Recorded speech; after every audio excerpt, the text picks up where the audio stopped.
Kita kalau bangun apa-apa itu perizinan susah. Gampangkan juga itu inovasi-inovasi. Kita sedih, banyak sekali inovasi itu butuh waktu panjang banget untuk dapat patennya untuk bisa dikomersialkan. Oke. Gimana, Mam? Capek nanyain. Gila. Nanyanya aja capek, macam-macam ya. Tapi lompat-lompatnya keren. Oh, iya. Tapi gue jadi ngeliat ya, demografi Instagram tuh unik ya berarti ya. Yang senior ada, yang muda ada, yang millennials ada.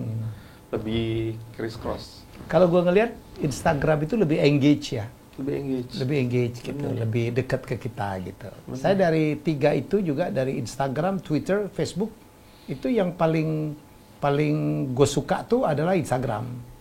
Tapi demografinya beda-beda, Mam.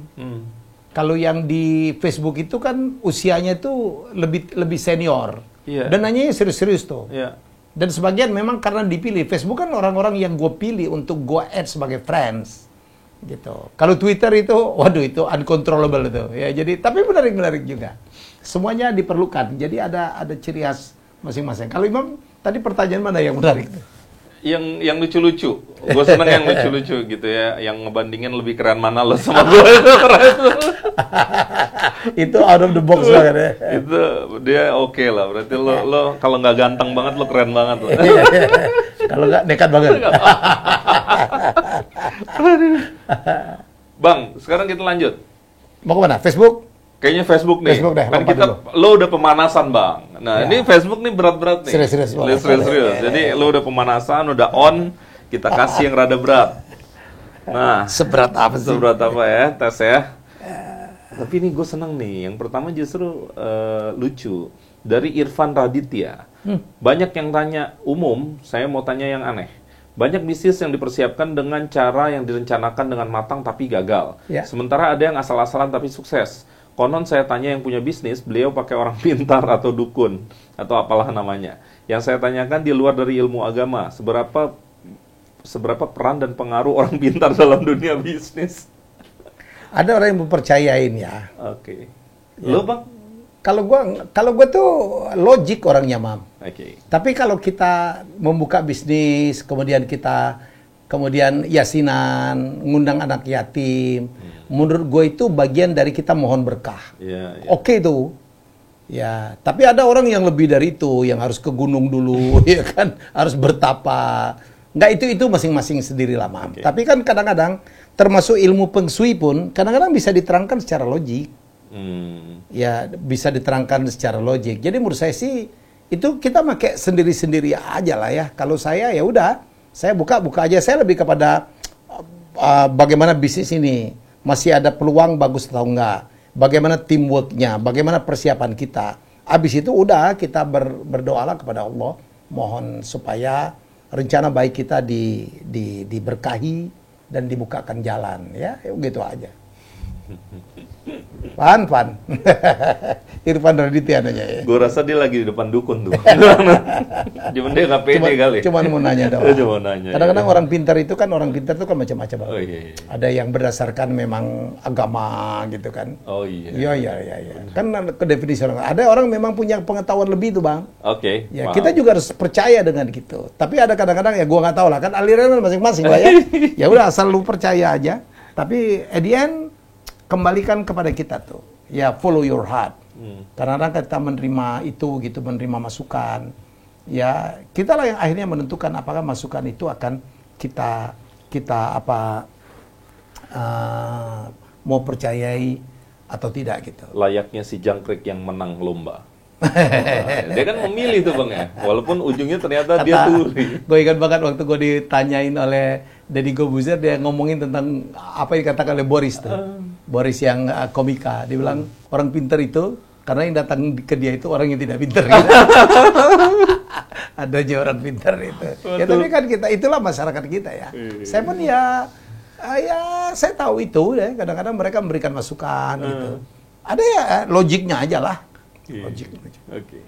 Lanjut ya, Bang. Eko Frimasanto Mulyo. Beberapa menit pertama sangat penting bagi Pak Helmi Yahya untuk menarik perhatian para beliau untuk tertarik memulai pembicaraan. Oh, iya. Sehingga dalam waktu singkat bisa berpeluang memaparkan ide bisnis. Lalu rata butuh waktu berapa lamakah bagi para beliau itu untuk terlihat tertarik atau tidak tertarik dalam pembicaraan hingga ide yang telah dipaparkan? Apakah periode waktu dari zona nyaman para beliau untuk mendengarkan presentasi dari orang yang baru dikenalnya? The first 3 or 5 minutes it's very very important. Saya selalu ngomongkan. Ya, makanya saya selalu dalam beberapa materi public speaking saya presentasi, Anda harus pastikan harus Anda melatih dalam 3 menit atau 5 menit pertama harus Anda mengimpress, mempesona orang yang Anda akan bidik gitu. Dan itu ada ilmunya. Supaya kita nggak ngeselin, supaya kita nggak lebay, supaya kita tidak menggurui. Jadi pasca 3-5 menit di situ kita sudah bisa kasih dan itu conditioning itu penting gitu. Jangan Pak, gua ada ide nih Pak, Bapak pasti tertarik. Ada lu siapa lu? Conditioning, kita ngobrol dulu. Itu orang sering banyak ngelakuin itu salah tuh Bang ya? Iya. Harus ada caranya. Nah, antara lebay sama benar itu bedanya tipis, Mam. Gitu. Dan orang nggak nyaman kadang-kadang tuh kalau nggak punya ilmu cara kayak gitu. Gue sekarang lagi ngedilin satu properti lah ya di suatu tempat gitu. Dan gue diminta yang punya properti udah percaya sama gue, yang mau beli pun gue udah kenal gitu. Tapi tiba-tiba ada orang gitu, anak muda gitu, wah kalau nggak WA itu berjilid-jilid. Kadang-kadang dia ngajarin kita, kadang-kadang dia apa gitu. Dan jadi menurut kita sih, aduh, semua orang jadi nggak nyaman. Dan nggak jadi, man. Ya gue bilang, kalau penjualan, gue ini kan broker properti dulu.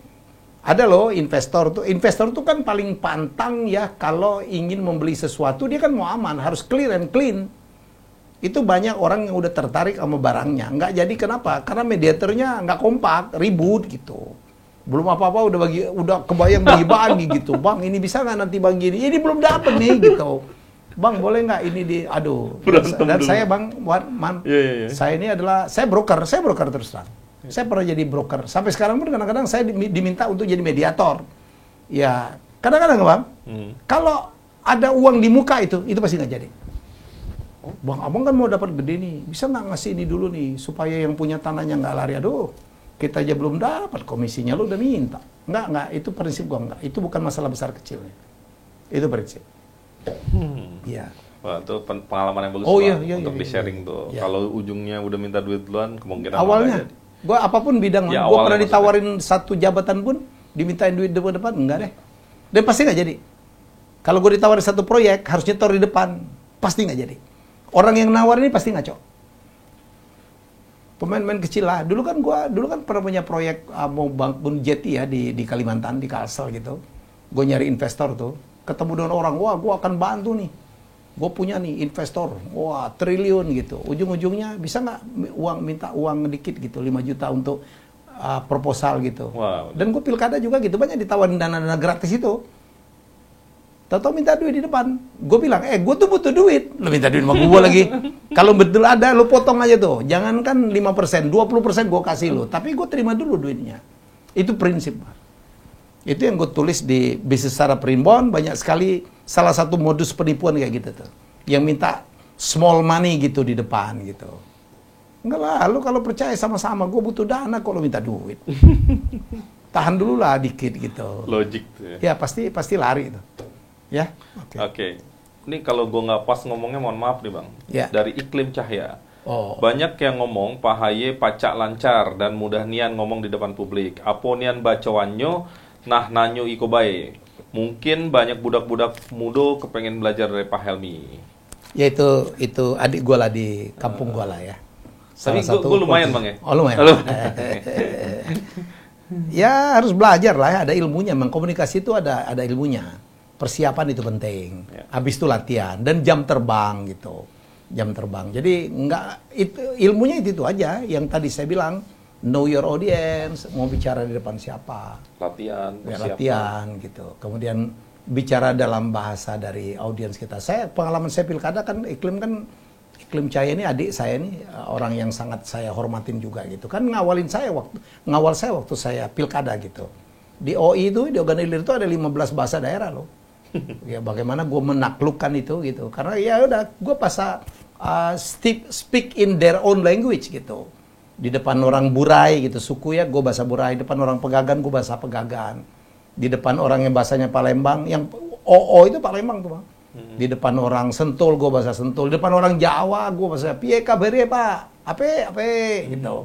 Jadi itu yang menyamakan level tuh. Sama kayak Obama waktu dia sambutan di UI depan, waduh, keren banget. Pulang kampung nih. Pulang kampung nih. Kayak kita banget tuh gitu tuh. Jadi kalau lo sebagai public speaker sudah audiens mengatakan, dia kayak gua banget gitu, selesai. Oke. Nah, ini dia. Ini pertanyaannya sama, tapi saya bacakan saja. Vega Petra, Om, saya nanya serius banget, boleh ya? Adakah keinginan Pak Helmi Yahya untuk mengabdi kembali di TVRI? Jawabannya enggak mungkin secara aturan dan enggak mungkin juga secara, ya ini banyak yang nanya nih Mam, enggak mungkin juga secara kondisi. Satu, orang yang mencat saya masih ada di situ. Nomor dua, pegawainya sudah terpolarisasi. Nomor tiga, tim saya udah dipecat semua. Nggak mungkin lah. Nomor empat, saya udah sibuk banget. Dan komitmen saya banyak banget dengan orang-orang yang sekarang bersama saya gitu. Ya, jadi udahlah, saya udah pernah lah. Tinggal dilanjutin aja, susah amat. Oke. Ya. Sekarang Arif Syamsuddin 2. Menurut Mas Helmi, apa itu sukses dan bagaimana kita mengilustrasikan, mengekstraksikan dalam alam bawah sadar kita? Sukses itu Mam, bagaimana kita bermanfaat untuk orang lain. Itu aja menurut gua sih. Ya, bagaimana kita bermanfaat untuk orang lain. Ya. Itu ya, sesederhana itu ya. Do something lah. Kita bisa dalam skala masing-masing ya. Yang bisa mengajarlah dengan baik. Yang bisa membantu untuk melakukan perbaikan sesuatu, lakukanlah dengan baik. Jadi sukses bukan kekayaan, bukan jabatan yang tinggi. Itu konsekuensi. Itu konsekuensi dari itu konsekuensi. Belum tentu kekayaan, belum tentu jabatan yang tinggi bisa juga membuat kita sukses. Malah jabatan justru mempersulit orang lain, bukan? Ya, malah ada kekayaan membuat orang lain menjadi tersinggung, menjadi ini orang sombong banget gitu. Beli apa juga dibilangin gitu-gitu. Oke. Sopian Ahmad, lagi-lagi ya, soal TVRI. Sebenarnya ada pertanyaan saya yang lebih serius dan bikin penasaran benar dalam lubuk hati saya. Kenapa keluar dari TVRI, Pak? Saya yakin mungkin nggak dijawab. Kalau bersedia boleh di DM. Gue jawab, Pak. Saya bukan keluar, saya dikeluarin. Ya udah, gitu jawabannya. Susah amat. Ya, saya dikeluarin. Oke. Tanya sama yang ngeluarin dong. Susah amat. Oke. Dia doain Pak Helmi tetap jaya. Amin. Alhamdulillah. Kemudian dari Herman Syah Maulana, jika Pak Helmi Yahya diberikan pilihan, apa yang Bapak akan pilih? Menjadi Dirut TVRI atau kembali ke dunia politik dan membangun kampung halaman sendiri Kabupaten Ogan Ilir? Berikan alasannya. Tidak ketiga-tiganya.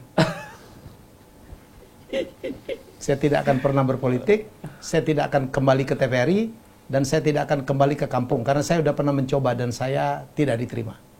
Saya udah bebas lah, sekarang udah happy banget lah. Bekerja untuk banyak orang, ya bermanfaat gitu untuk banyak orang, melalui konten saya, melalui YouTube saya, melalui seminar-seminar saya, melalui buku yang akan banyak sekali saya buat, melalui anak-anak muda yang sekarang saya bimbing untuk menjadi UKM-UKM hebat. Nggak ada lagi yang lebih bikin happy dari itu, Man. Tapi setidaknya lu udah coba, itu ada kepuasan tersendiri. Oh iya, dan I've done it lah, udah lewat, masa kita balik lagi sih? Ya. Dan itu bukan penyesalan, Bang, yang udah lu coba dan... Enggak pernah. Enggak pernah. Dari Parulian Sihaan. Parulian, wah, Sihaan. Ini saingan gue waktu di STAN nih, Bang. Waktu berebut ranking sama dia nih. Ini dia pernah jadi deputi SKK Migas. Wow. Pernah jadi wakil ketua juga kalau nggak salah gitu. Top ini, doktor nih. Orang besar. Bareng sama gua di Amerika. Ruli namanya. Pertanyaannya, pagi Mas Helmi, bagaimana tercetus ide menulis novel Blok M yang pernah difilmkan dengan bintangnya Paramitha Rusady, Desi Ratnasari, dan lain-lain? Oh, dia tahu banget. Dulu waktu gua kuliah, gua bikin yang itu tuh, novel Blok M. Dulu karena kepepet, Ruli kan tahu lah, karena kepepet gaji kita waktu itu kecil kan.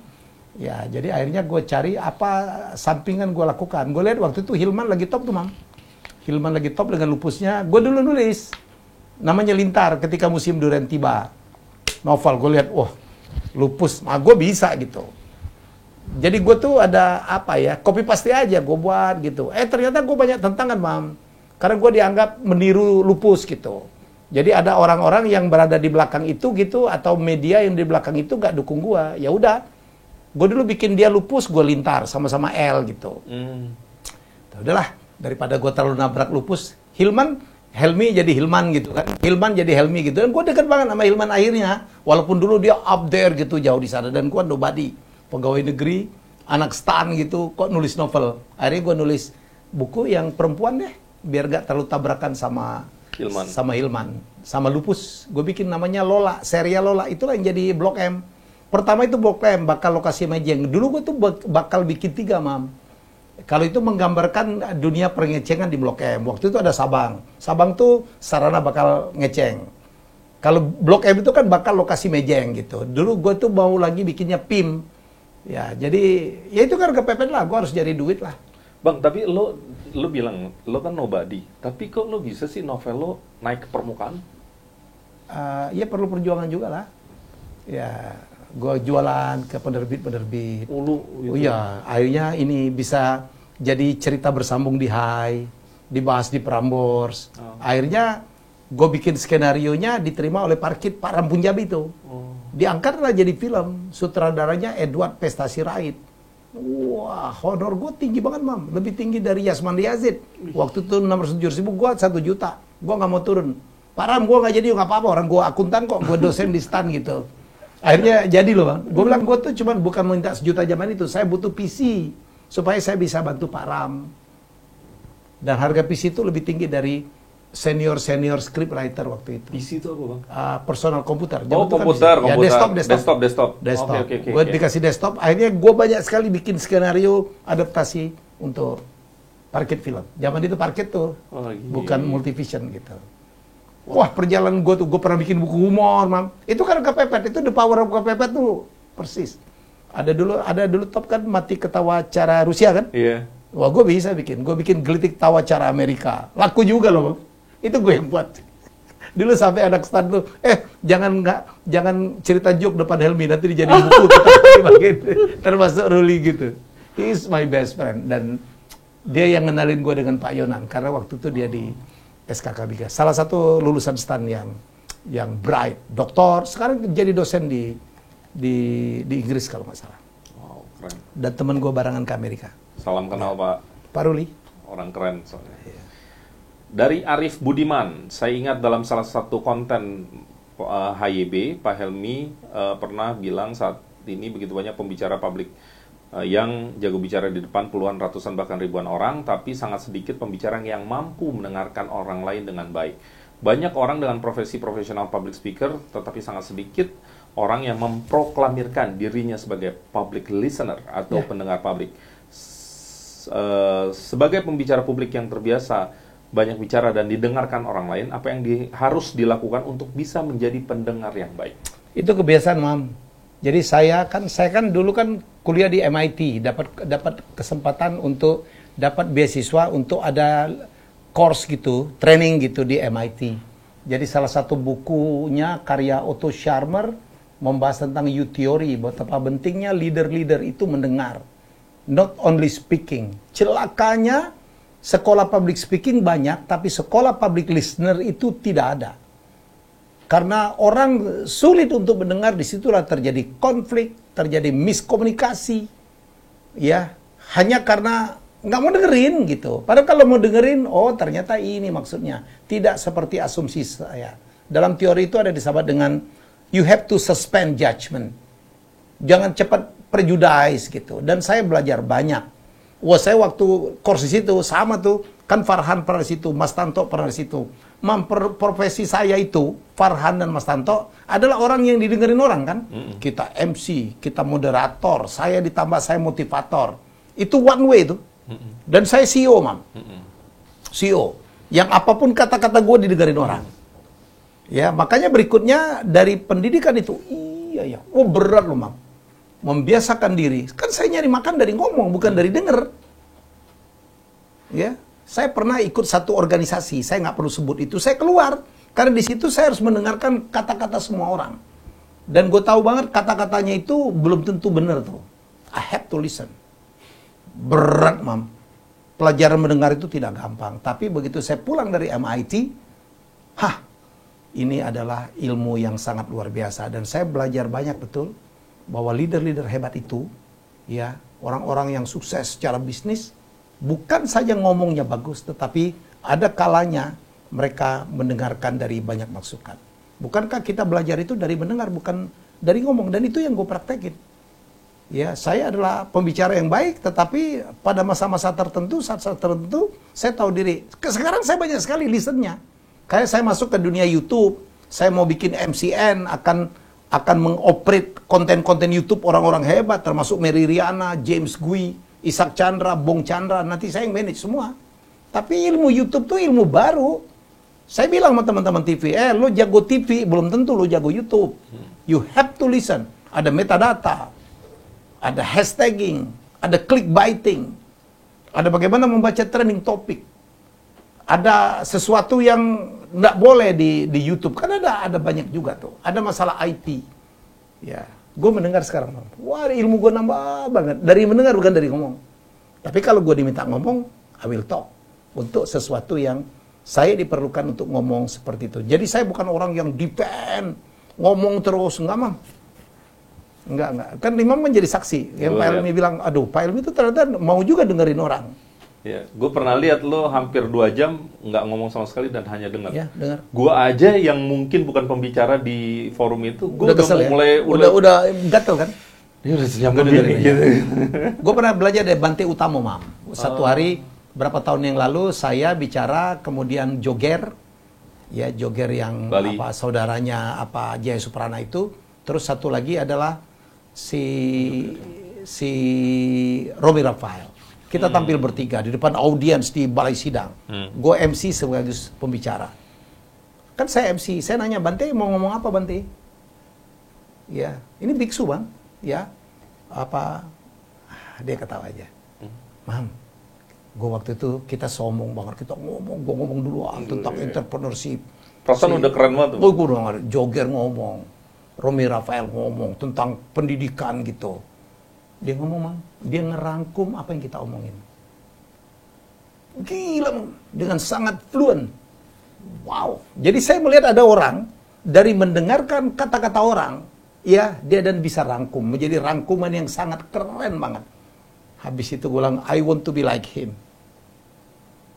Kapan kita ngomong dong. Apalagi kalau kita dibayar untuk ngomong, kita harus mengesankan. Tetapi ada saatnya, kalau gue mau belajar, apalagi waktu gue mimpin TVRI kan kadang-kadang gue dengerin tuh. Oh gitu. Udah ya, boleh nggak gue ngomong, kan kadang-kadang begitu gitu. Nggak bener nih yang lo omongin, yang bener begini gitu. Tapi I have to listen first. Kalau nggak dia bilang, aduh, Dirut itu nggak mau dengerin kata-kata kita, padahal kita lebih jago. Itu kan ada begitu tuh. Ya. Saya pernah lihat kayak gitu Kang Maman tuh, sahabatnya Bang Helmi juga, yang di PNS World, ASN World juga kan, Kang Maman juga jago tuh gitu ya, mendengarkan. Mendengar dulu. Kalau dia kan membuat resume, bagi ilmunya begitu. Dia kan membuat resume. Oke. Lanjut lagi tuh. Oke, lanjut ya Bang ya. Ya. Dari Jai Ala Bali. Halo Pak, alhamdulillah bisnis saya growth di era pandemi, alhamdulillah, di fashion retail.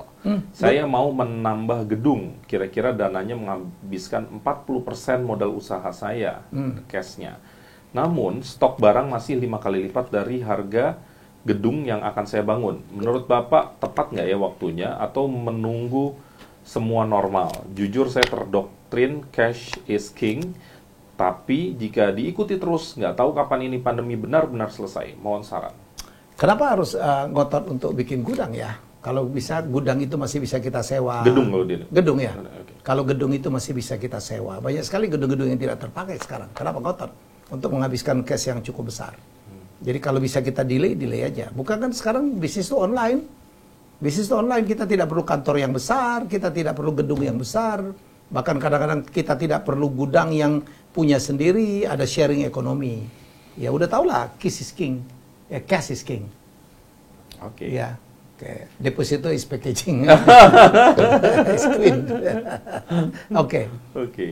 Dari Salam Wirang, apakah Pak Helmi siap kembali menjadi Dirut TVRI? Karena saat Bapak menjadi Dirut jauh berbeda dan sebelumnya mungkin akan ada lagi gebrakan tayangan yang lebih menarik. Udah gue jawab. Ya, ya I never come back. Mempersilakan kepada direksi yang sekarang untuk melanjutkan. Silakan. Oke. Dari Pauji, saya salut sama Kak Helmi dan Tantowi bisa sukses. Apa rahasia anak-anakku bisa sukses, cak kakak berdua? Kerja keras, ibadah, ya, dan punya integritas. Cuman itu. Oke, lanjut. Dari Azmi, Rashid, Aida, Aristoteles. Bagaimana metode simpel yang harus dipersiapkan untuk seorang public speaker pemula? Ya, pelajarin. Ya, ini kan di materi public speaking saya banyak. Lagi-lagi, ya, kalau diminta untuk public speaking, tanya satu, ya, audiensnya akan hadir siapa. Kan itu, supaya kita ngeset tone-nya, bahasanya apa, presentasinya apa, pakaian seperti apa, dan itu acara apa. Nomor 3, kita di sana diminta untuk bicara apa. Jangan salah delivery. Cuman itu aja kuncinya. Oke. Dari Heriantoro Aza. Saya melihat Pak Helmi Yahya adalah orang yang sukses. Apalagi yang Pak Helmi Yahya rasakan hingga kini yang belum bisa diraih. Apakah setiap orang sukses akan selalu merasa ada sesuatu yang belum bisa diraih? Enggak, saya enggak. Saya kan saya bilang ini, ngulang aja nanya ya. Ya. Kalau saya merasa masih kurang ini, kurang itu, saya pikir saya ngeri, saya dianggap tidak bersyukur. Wah, itu berat mang kalau kita bahaya itu. Tidak bersyukur. Syukurilah. Ya. Kenikmatan hidup manalah lagi lah yang kau dustakan. Iya, Pak. I'm so happy. Dari anak pedagang kaki 5 dan kemudian saya udah achieve mang. Ya, saya udah mencapai seperti ini gitu. Pernah dipercaya mimpin TVRI dan alhamdulillah bisa membuat orang kembali menonton, dan sekarang saya banyak sekali tawaran-tawaran dan mendekunin beberapa. Saya sekarang banyak kayak saya jadi guru, Mam. Anak-anak datang butuh advice gitu. Lo begini nih. Oh, kurang nih Pak Helmi, kenal nggak itu? Kenalin, saya butuh ini, teleponin. Tolong nih anak muda. Dia minta bantuan. Ini kayaknya kamu yang bisa bantu. Oh iya, siapa Pak Helmi? Aduh, enak banget. Dan kita dapat rezeki juga di situ, Mam. Dikasih saham. Spesial lu dapat pahala juga tuh, Pak. Oh iya. Nolongin orang kan. Dari Zamroni Akmal, saya seandainya Kakak Helmi Yahya disuruh menjadi apa, nak milih jadi pejabat, apa nak jadi profesional public speaker? Saya jadi profesional public speaker. Ya. Kenapa, Bang? Kan banyak orang pengen jadi pejabat, Bang. Enggak lagi lah. Saya lagi nikmatin kayak gini lah. Enak ternyata, Bang. Enak lah. Enak, Man. Jadi, yang penting kita tetap bekerja untuk NKRI. Oke. Dari Afron Muzaki Soji, kapan dan bagaimana titik balik Bapak yang menjadi pemantik perubahan besar dalam hidup? 2 yang saya bilang. Saat saya memberhentikan diri keluar dari TVRI, dari Pegawai Negeri. Nomor 2, saat saya diberhentikan dengan hormat jadi Dirut TVRI. That's my turning point. Itu keputusan besar ya, Bang? Iya. Jadi itu kalau yang nomor 2 tuh keputusan ini dipilihkan orang gitu. Lo kan gue kasih waktu 5 tahun nih mengabdi gitu. 2 tahun udah cukup, ya sudah. Alhamdulillah. Balik bisnis dengan dimensi yang jauh lebih besar. Karena saya jauh lebih dikenal, achievement-nya kelihatan gitu. Iya. Ini yang lo bilang benar ya, Bang. Begitu Facebook itu benar-benar kayak inner circle ya, Bang ya. Ini banyak banget bahasa Palembang nih, mudah-mudahan gue nggak salah nih. Dari Awin Plur, izin nanyo Om atau Mang, apa kunci wong tua kamu tuh sehingga anaknya pacak sukses galo, cak itu? 1, doa. Nomor 2, yang diberikan ke kami saya pastikan semuanya uang halal, rezeki yang halal. Itu aja. Sama dia memberikan dukungan yang luar biasa. Ya, itu aja lah. Selebihnya Allah yang iyalah kan menjaga. doa ya. Setuju. Oke. Dari Yuristian Palimbani. Kalau Abah Yuris memandang HY sudah tepat dengan bahasa ilmunya MIM. Makomu mandiri saja. Ciptakan bersama publik dengan kebersamaan. Oh, ini bukan pertanyaan ya. Ya itu Ustadz, ini mudir itu punya pesantren di Pedamaran, itu nasihat. Thank you, Lord. Oke. Terima kasih. Nih, Oki Praditya, Om Helmi waktu masih kecil, cara didik orang tua Om Helmi seperti apa? Keras banget, disiplin. Wih, nggak boleh salah. Ya, pakai dipukul terus terang. Oh iya, karena gue dulu bandel banget. Tapi ke semua anak kan? Oh iya, ke Tanto. Iya juga. Kan saya dengan Tanto aja berdua tinggal. Kakak gue kan jauh di atas. Maksudnya Mas Tanto juga kena perlakuan yang sama ya? Oh iya, dan kita sangat tidak dimanjakan. Pokoknya kita kalau lu mau cari sendiri, kalau lu mau minta sesuatu, lu cari sendiri. Saya SMA udah beli motor sendiri, Mam. Tanto juga begitu. Beli motor sendiri. Saya lulus SMA itu ninggalkan tabungan ke bapak saya banyak banget. Gue menang lomba, menang cepat tepat, lu menang lomba baca puisi dapat tabanas tuh. Itu saya titipkan ke orang tua. Gitu. Hihi, keren. Ya. Lanjut, dari Ari Sudarsono. Ini Ari Sudarsono, teman saya. Oke. Yeah. Oh, mau nanya, bagaimanakah langkah kita jika harga diri atau idealisme berbenturan dengan realitas? Misal saya punya idealisme mengekspor produk saya ke luar negeri, sementara yang cuan gede justru kalau impor barang murah dari Cina dijual ke Indonesia. Dalam berbisnis yang dicari keuntungan kan, toh kita mau dong idealisme kita jalan, dan bagaimana solusinya?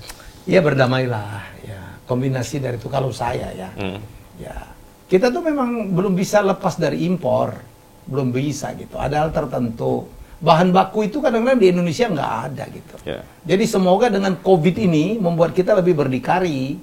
Tapi pemerintah juga harus bantu ya, menggampangkan investasi masuk, ya kan, mengurangin high cost ekonomi, memberikan insentif, mengatur masalah perpajakan supaya kos kita itu murah, ya. Jadi sekarang ini kan kemarin kan banyak sekali barang kita supply chain ini kan dari China. Yeah. China kan kemarin kan sempat shutdown juga. Begitu mereka melakukan lockdown, pabrik-pabriknya tutup, kita repot, Mam. Binaan saya itu mau bikin karton packaging aja susah karena bahan bakunya dari China. Begitu di Indonesia mahalnya luar biasa. Kadang-kadang nggak ada tuh. Herbal aja, Mam. Industri herbal. Kita pikir Indonesia banget. Itu ekstraknya masih banyak dari China. Saatnya sekarang kita bangun, tapi berikanlah kemudahan. Gampangkan perizinan. Ini bangun apa-apa aja susah, Mam. Pak Jokowinya seperti dulu kan. Kita kalau bangun apa-apa aja perizinan susah. Gampangkan juga itu inovasi-inovasi. Kita sedih, Mam, banyak sekali inovasi itu butuh waktu panjang banget untuk dapat patennya untuk bisa dikomersialkan. Temen gua pabriknya udah berdiri, Man, izinnya nggak keluar-keluar, Mam. Oke. Oh iya, pegawai sudah direkrut. Ini masih terjadi nih, masih terjadi. Ya. Jadi menurut saya itu, ini jadi komitmen kita sama-sama. Ya, jangan kita mempertanyakan dikotomi itu aja. We have to do something. Ini kerjaan kita sama-sama. Ya. Keren. Lanjut, Bang. Aura Betari. Selamat siang, Bang atau Bapak. Saya mau bertanya, kiat-kiat apa saja yang harus dipegang sebagai bisnis pemula jasa atau pemula bisnis jasa? Saya mulai dari nol membangun bisnis rias pengantin dan wedding organizer. Jujur dana saya mepet sekali untuk memulai usaha ini. Saya super duper ngirit untuk mencicil investasi 2 usaha ini. Pertama saya berpikir untuk mengibarkan bendera 2 usaha ini. Saya mulai dengan persaingan harga. Saya main dengan harga miring ekonomis, tapi output yang klien dapatkan eksklusif. Jadi saya tidak memikirkan keuntungan dulu. Tujuan pertama saya ingin mengenalkan brand saya dulu ke publik dan menguatkan bendera saya.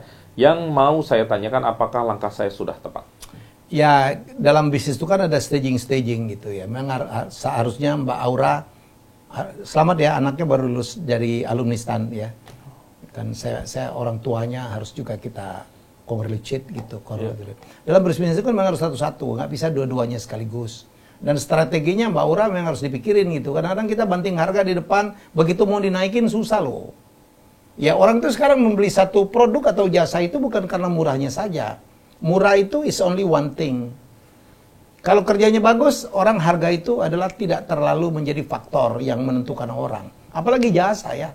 Untuk apa bayar murah tapi tidak bagus? Nah, Mbak Aura itu udah bagus tetapi murah gitu. Ya, dampaknya kan di margin yang sangat kurang, yang menyulitkan sendiri gitu. Jadi mungkin udah harus dipikirin tuh. Jadi berhentilah strategi banting-banting harga.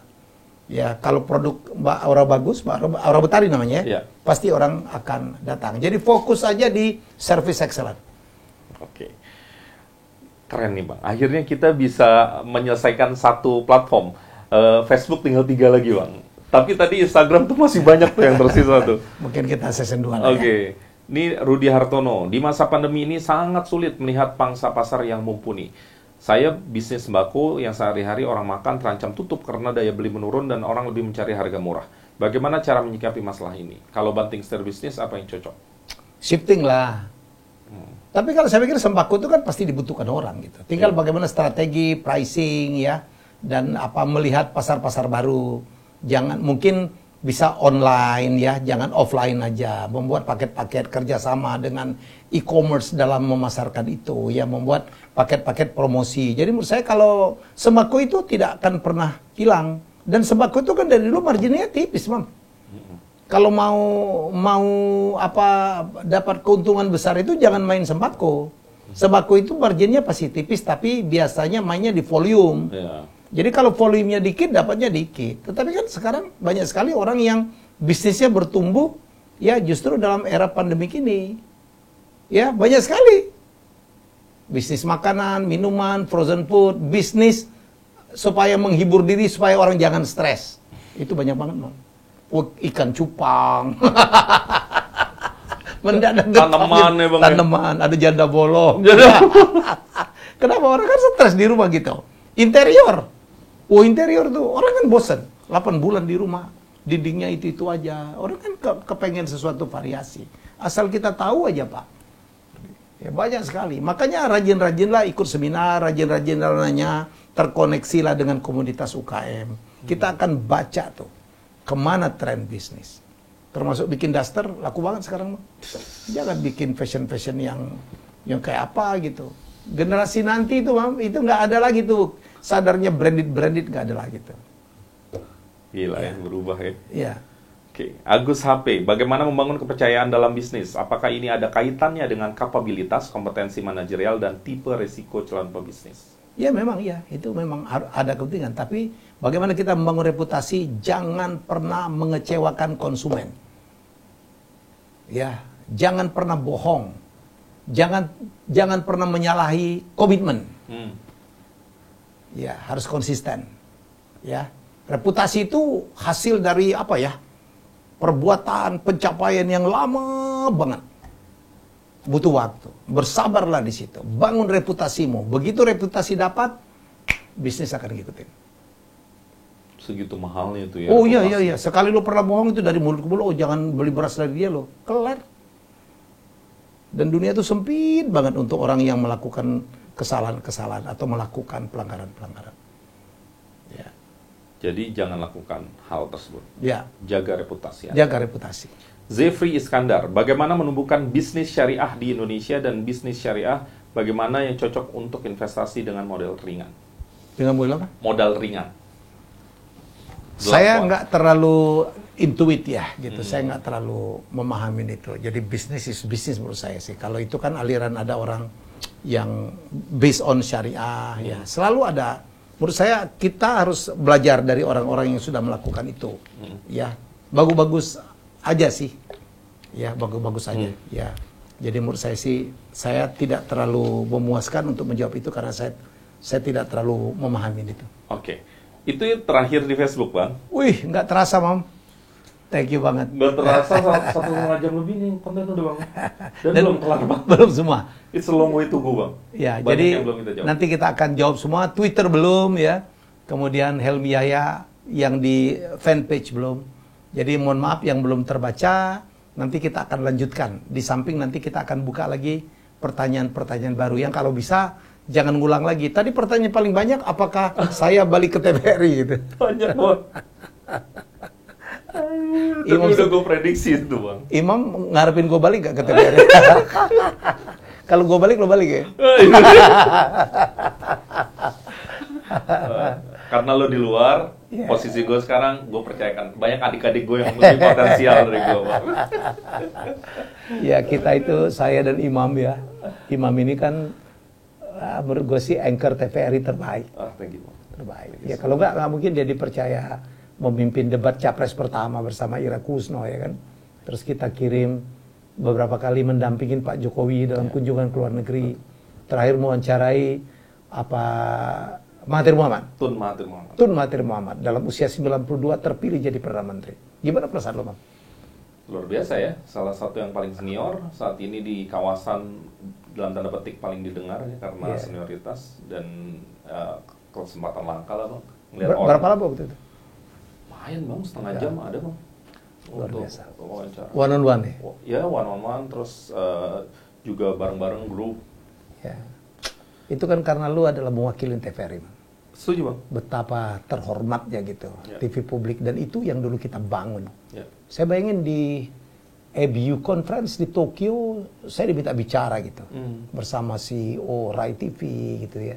Terus di Ashgabat saya bicara 2 kali dalam super panel bersama CEO-nya TRT, TV publiknya Turki, kemudian bersama NHK, ya. Jadi menurut saya sih TVRI itu hebat. Ya kita doain aja lah semoga dia makin baik. Makin baik. Semoga masyarakat, stakeholder makin menerima, makin menghargai sebuah TV publik TVRI. Tapi kalau mau gedein TVRI butuh effort yang besar. Dan negara harus memberikan power yang besar, kehadirannya harus lebih besar lagi. Kita terus support sebagai publik. Kita cinta TVRI itu nggak pernah berubah. Nggak pernah berubah. Itu nggak pernah. Sama kayak kecintaan saya kepada MU.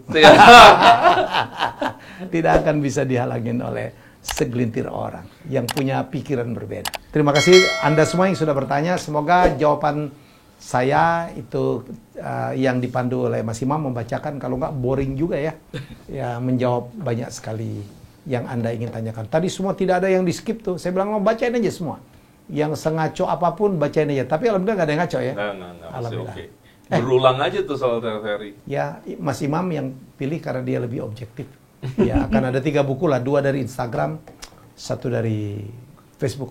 Ya, pemenangnya nanti kita akan umumkan di akhir acara, dan setelah itu Anda tolong kontak di itu kita ya, di komen aja, di komen dari YouTube-nya, kirimkan nama dan kirimkan alamat supaya kita bisa.